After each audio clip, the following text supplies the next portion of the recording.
Assalamu alaikum wa rahmatullahi wa barakatuh. Paix sur ceux qui suivent la guidée.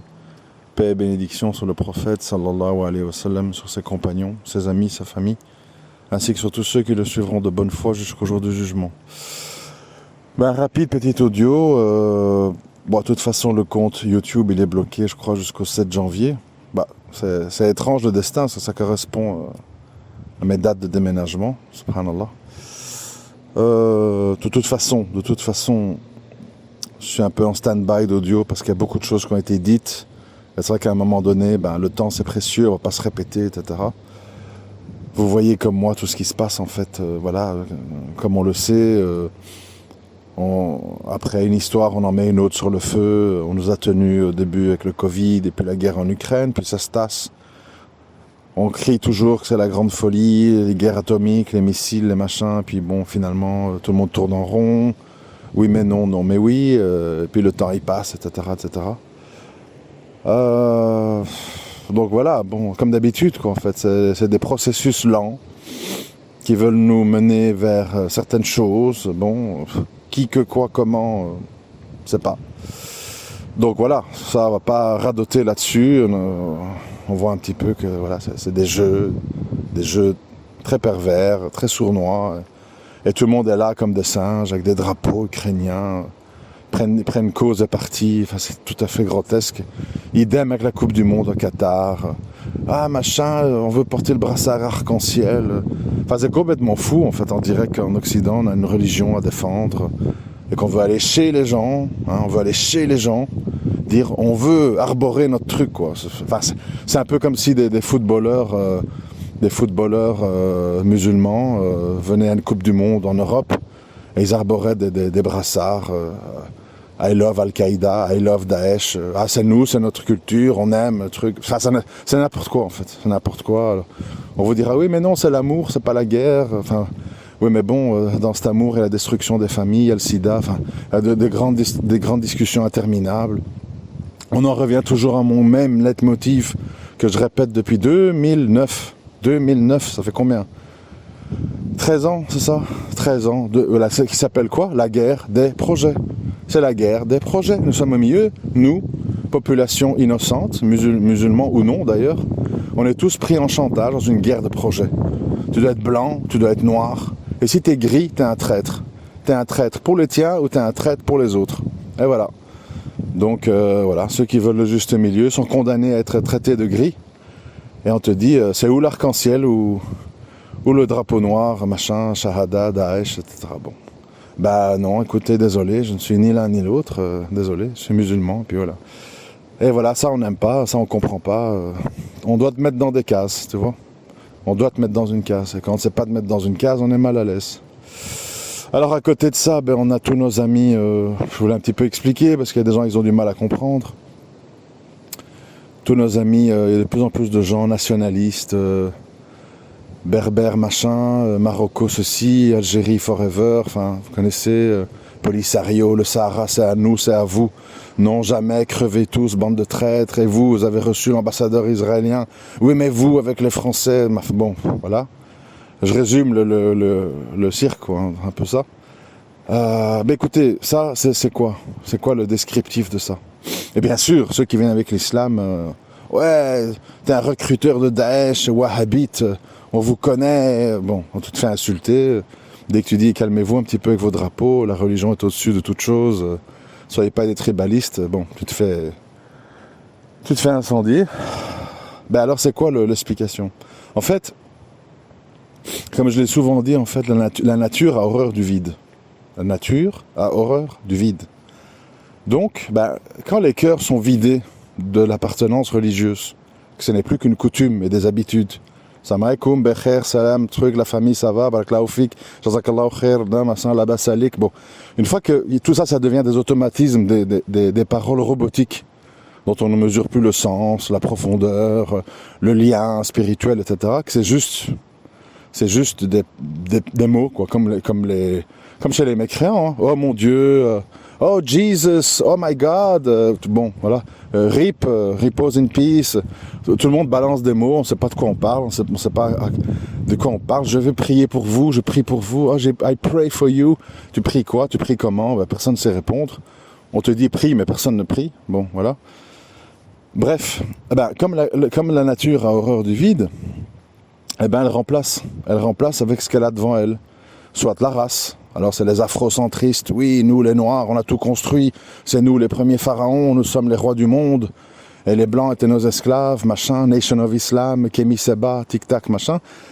Voilà, on se fourvoie là-dedans.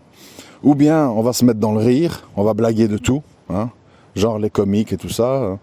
Ou bien on va devenir cynique, agressif, vindicatif, un peu comme les gens de la dissidence. Ouais, on est contre la Macronie, machin, tatati, tatata. On est contre la Sainte Famille, la famille des intouchables. Enfin, ça devient tout des moteurs, quoi. Ou bien, alors on est là, oui, le Maroc, fier d'être marocain, fier d'être algérien, touche pas à ma nation. Enfin bon, pourquoi? Parce que la nature remplit les vides. Et comme les cœurs sont vidés de la sacralité religieuse, ben, elle remplace par ça. Chacun suivant son petit truc, quoi. Qui c'est le rap, qui c'est la nation, qui c'est les comiques, qui c'est la dissidence, etc., etc. Qui c'est les sportifs. Oh, Benzema, oh, j'ai envie de me flinguer, il peut pas faire la Coupe du Monde, laisse tomber, c'est le Ballon d'Or. Bon, tout le monde pleurniche, on fait des spaces, des milliers de gens, ça parle, ça gueule et tout, parce que on remplit le vide. La nature, ça reste pas vide. Ça se remplit de ce qu'il y a à disposition. De l'eau claire, de la boue, du coca, de l'eau souillée, de l'eau de toilette, n'importe quoi. Ça doit être rempli. Il faut que ça soit rempli. C'est tout. Donc ces gens-là, en fait, comme ils se sont remplis d'une de ces choses-là, quand tu viens avec un autre concept, une autre façon de penser, une autre logique, tu es vu comme un espèce d'ennemi. Parce que tu viens décrédibiliser toute sa construction mentale qui lui remplit son âme. C'est ça qui se passe en fait, c'est pas très compliqué. Hein. C'est pas très compliqué. Mais bon, on comprend, mais voilà, ça reste toujours difficile de vivre dans ce genre d'environnement, d'être sans arrêt attaqué, souillé, rabaissé, etc. Mais, c'est dans la logique des choses.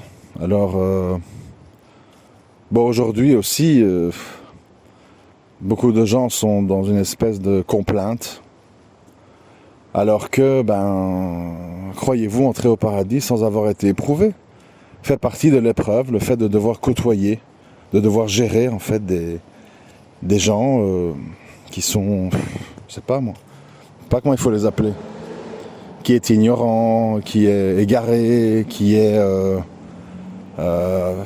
orgueilleux, qui est hypocrite, qui est ingrat, qui est double facette, qui est dans le cercle, qui est dans les grands péchés, et on est entouré de tout ça. Voilà. Alors moi, bon, pour conclure, parce que je ne vais pas être très long aujourd'hui, je voulais juste vous faire un petit passage comme ça. Moi, ce que je dis simplement, les choses, je suis arrivé à mon âge à cette conclusion. Les gens, ils sont ce qu'ils sont, voilà. Même nos proches. Les gens, ils sont ce qu'ils sont. Ok, d'accord, on admet. Ils sont ce qu'ils sont, très bien, mais si je suis forcé de devoir gérer ces personnes, parce qu'elles vivent sous mon toit, ou elles dépendent de moi, etc., il y a des frontières rouges, à ne pas tolérer. Tout simplement. Il y a des paroles, il y a des actes, il y a des agissements que tu ne peux pas tolérer, parce que tu ne peux pas être complice, parce que tu ne peux pas ne pas te désavouer du blâmable, parce que tu ne peux pas craindre les hommes plus que craindre Allah. Et si tu ne fais pas ça, tu commences à vivre dans les tabous. Je ne peux pas dire ça, si je dis ça, cette personne va croire ci, elle va croire ça. Tu commences à mesurer tous tes mots, à te stresser, à te bloquer. Non, à un moment donné, moi, ce que je recommande, puis vous faites ce que vous voulez, soyez des gens polis, soyez des gens calmes, soyez des gens patients, soyez des bons exemples.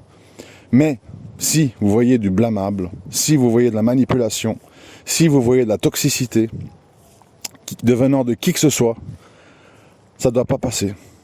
D'abord, on le dit calmement, puis on le dit fermement, puis on le dit en gueulant, et puis on tranche, on rompt les ponts. C'est simple. Une fois, deux fois, trois fois. Quatrième, c'est out. C'est tout. Pourquoi? Parce que nous sommes des humains, nous ne sommes pas des âmes. Nous sommes fragiles. Nous devons gérer des émotions, nous devons gérer nos propres problèmes, nos propres manquements, nos propres péchés. On ne peut pas se permettre de s'alourdir par les agissements d'autres personnes qui ont fait le choix de ne pas combattre le fameux djihad al-nafs, qui ont choisi de ne pas combattre leur âme, tout simplement, et qui se délectent là-dedans, et qui veulent te contaminer, et qui veulent faire passer l'idée qu'eux sont normaux et pas toi. Oui, ok, une fois, deux fois, trois fois, et puis tu coupes, c'est tout. Tu coupes parce que tu dois te protéger toi, tu dois te protéger ta famille, tu dois protéger ta femme, tes enfants, ton équilibre familial. Tu ne peux pas te permettre d'accepter tout et n'importe quoi, parce que telle personne, je ne sais pas, ton frère, ta sœur, ta mère, ton père, ton cousin. Oui, on connaît les liens de sang, c'est pas ça le problème. Mais il y a une hiérarchie. Quand certaines choses deviennent de la toxicité, de la manipulation mentale, de la mauvaise foi, et ça va te contaminer, te déstabiliser, à un moment donné, il faut se préserver. C'est très important de se préserver. On n'est pas des blocs de pierre, on ne peut pas résoudre toute la misère du monde, tous les garements du monde. Le jour des comptes, on comparaît seul. Donc, c'est ça la priorité.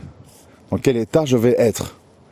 Après, tu peux commencer, si tu as résolu tous tes problèmes, tu peux commencer à t'occuper de gens un peu tordus.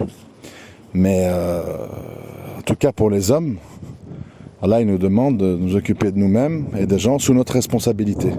C'est-à-dire notre femme et nos enfants. Pour le reste, c'est s'il y a du temps, s'il y a moyen, et si les gens sont ouverts à l'écoute, à la réforme et à l'échange, et au débat et à l'autocritique. Si c'est pas le cas, qui es-tu pour me juger, et toi tu t'es vu, et machin, non, tu laisses tomber, t'arrêtes les frais, et à toi ta vie, à moi ma vie, c'est tout. C'est comme ça, dans la vie, on peut avoir la même religion, on peut même être très pieux, mais ne pas avoir des caractères compatibles. Donc on évite de s'insulter, on évite de se disputer, on s'éloigne, on prend ses distances et on se préserve du mal qu'on pourrait faire ou recevoir, tout simplement. Dans la vie, il faut simplifier. Il faut simplifier, sinon on n'en sort plus et on s'auto-détruit. On s'auto-décourage et là, c'est la grande perte. Donc se préserver, surtout dans les temps à venir, très difficiles, avec des gens de plus en plus ignorants, de plus en plus émotifs, de plus en plus à flirter avec le mal sous prétexte... oui, je dis ça parce que j'ai encore entendu un prédicateur présenter son livre, machin, la liberté, l'islam c'est la liberté, pas de contraintes en religion, etc. etc. Oui, bon, tout ça c'est des discours très humanistes, très coach, qui visent à tirer les cordes sensibles, parce que voilà, on sait que c'est des mots magiques, liberté, se réaliser, acquérir ses pleins potentiels, ne pas avoir de barrières limitantes, c'est des mots bateaux qui sont là pour faire de la psychologie de manipulation primaire.